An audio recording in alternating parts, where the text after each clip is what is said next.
Να περάσω στον κύριο Κώστα Δέρβο τώρα. Είναι πρόεδρος του Ιδρύματος Νεολαίας και Διαβίου Μάθησης. Οπότε σας έδωσε και μια πάσα και ο κύριος Κυπουρόπουλος πριν για το τι γίνεται με τη διαβίου μάθηση αυτή τη στιγμή και αν τρέχουν και κάποια ενδεχομένως νέα προγράμματα ή ενισχύεται και κεντρικά αλλά και περιφερειακά και τοπικά. Σας ακούμε. Αρχικά θέλω να ευχαριστήσω τους διοργανωτές, τον κύριο Τσομόκο, τον κύριο Βαρουξή για τη χαρά που μας δίνουν και την τιμή σήμερα να είμαστε εδώ.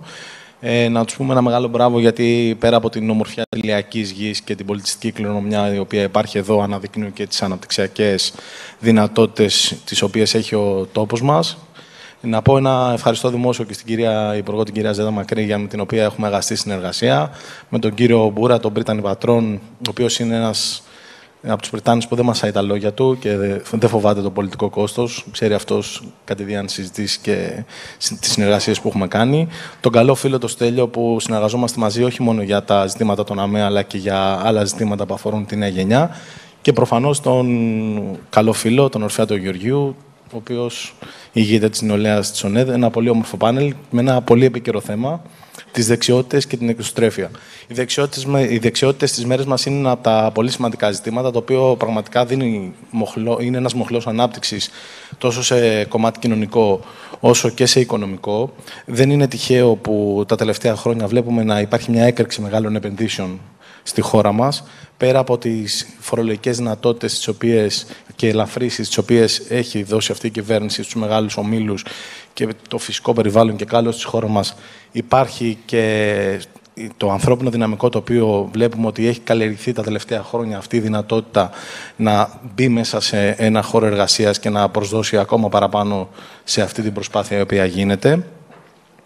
Εμείς από τη μεριά μας ως Ίδρυμα Νεολαίας και Διαβίου Μάθησης είμαστε πολύ χαρούμενοι που υλοποιούμε ένα από τα μεγαλύτερα προγράμματα της Ευρωπαϊκής Επιτροπής της Κομισιόν, ίσως θα λέγαμε την Αυαρχίδα και ένα από τα ιστορικότερα, το Erasmus Plus Youth και Sport, για το κομμάτι της νεολαίας και για το κομμάτι του αθλητισμού. Οι βασικές προτεραιότητες του προγράμματος είναι η κοινωνική ένταξη ατόμων με αναπηρία και από κοινωνικές ευάλωτες ομάδες. Έχουμε μέσα στο πρόγραμμα πάντα δράσεις οι οποίες αφορούν το περιβάλλον και την κλιματική αλλαγή, την κοινωνική συνοχή και φυσικά τη συμμετοχή των νέων στα κοινά. Αυτό που θέλω να πω είναι ότι στην τελευταία προγραμματική φάση 2014 με 2020, περίπου 25.000 νέες και νέοι ήταν υποφελούμενοι του προγράμματος, με 700 προγράμματα ανταλλαγής, σε προγράμματα το οποίο το συνολικό ύψος ήταν περίπου στα 25 εκατομμύρια. Για τη νέα προγραμματική φάση, 21-27, η Κομισιόν διπλασίασε το budget του Erasmus Plus. Είναι περίπου στα 26 δις ευρώ για την επόμενη προγραμματική φάση. Και αυτό έγινε γιατί θεωρούμε, και είναι βασικά κοινή ομολογία, ότι οι νέες και οι νέοι ήταν αυτοί που πλήρωσαν παραπάνω το μάρμαρο της πανδημίας του COVID-19 τα τελευταία 2,5 χρόνια.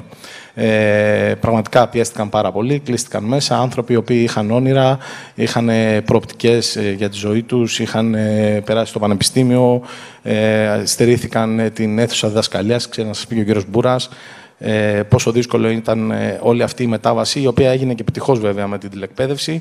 Όμως πραγματικά οι διαζώσεις διδασκαλία δεν μπορεί να αντικατασταθεί. Δεν μπορεί να αντικατασταθεί. Από εκεί και πέρα εμείς υλοποιούμε και άλλα σημαντικά προγράμματα, όπως είναι τα σχολεία δεύτερης ευκαιρίας. Δίνουμε δηλαδή μια δεύτερη ευκαιρία σε ανθρώπους να τελειώσουν το σχολείο, ανθρώπους από κοινωνικά και οικονομικά ευάλωτες ομάδες. Και προφανώς έχουμε και τα κέντρα διαβίου μάθησης, τα οποία τα υλοποιούμε σε συνεργασία με δήμους. Αυτά βλέπω πάνε πολύ καλά, γιατί είχε και μια εκδήλωση προχθές στο Αγρίνιο, πρέπει να σας πω. Και είδα ότι είχε πολύ κόσμο, μου κάνει εντύπωση. Είναι ένα πραγματικά εξαιρετικό έργο, συγχρηματοδοτούμενο. Μαζί με εμάς έχουν βέβαια και τα πανεπιστήμια κέντρα διαβίου μάθησης.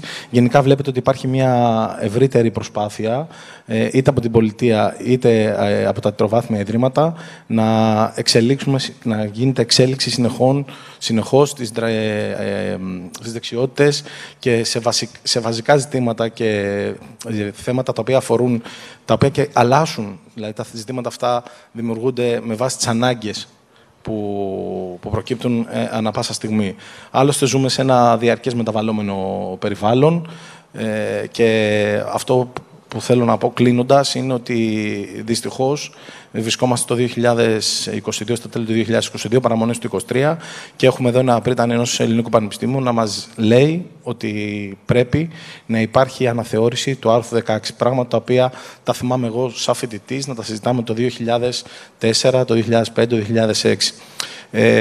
Θεωρώ ότι η Ελλάδα ακόμα αντιστέκεται στις επιταγές των καιρών και ήρθε η ώρα να κάνουμε ένα βήμα μπροστά και είμαι βέβαιος ότι θα το καταφέρουμε όταν μας δοθεί βέβαια και το συνταγματικό δικαίωμα για την αναθεώρηση του άρθρου, γιατί βλέπουμε ότι χιλιάδες Ελληνόπουλα φεύγουν είτε στη Βουλγαρία να σπουδάσουν, είτε στην Κύπρο, που είναι ένα παράδειγμα η Κύπρος για τα ιδιωτικά της πανεπιστήμια, η οποία έχει αυξήσει κατακόρυφα το ΑΕΠ της μέσα από τις εισρωές φοιτητών που έχει, κυρίως από την Ελλάδα. Στην Ιταλία πάρα πολύ, στη Ρουμανία κλπ. Δεν θέλω να στερήσω άλλο χρόνο από τον συνομιλητή, τον Ορφέα. Πραγματικά είμαι πολύ χαρούμενος και εύχομαι να μας δοθεί ξανά ευκαιρία να τα